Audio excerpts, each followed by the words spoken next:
Corgi is a 6th generation family business where we make socks and knitwear for luxury high-end stores as well as our own brand. We've got the Royal Warrant, which we were awarded in 1989. Being a manufacturer, we work with a lot of white label companies, so they could be shops or designers or sort of fashion brands.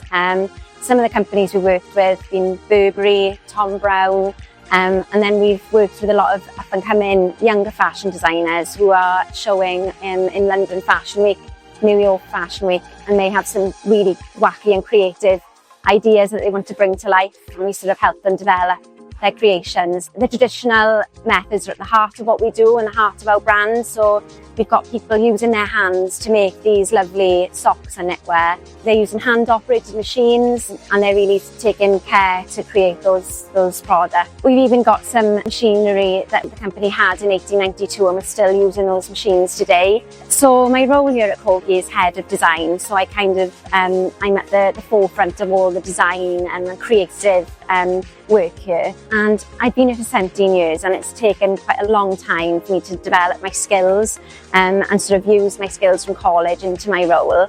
So I studied at Gower College Swansea at the campus, and I studied fine art, textiles and media studies, and it was a really great start for me to sort of develop my creativity. I was approached by an old lecturer and said about an opportunity here at Corgi, and that was 17 years ago. So I went along to the interview and I had the job, and I've been here ever since. Get your creative juices flowing, get into it, meet new people, take as much as you can from the tutors and really build your confidence.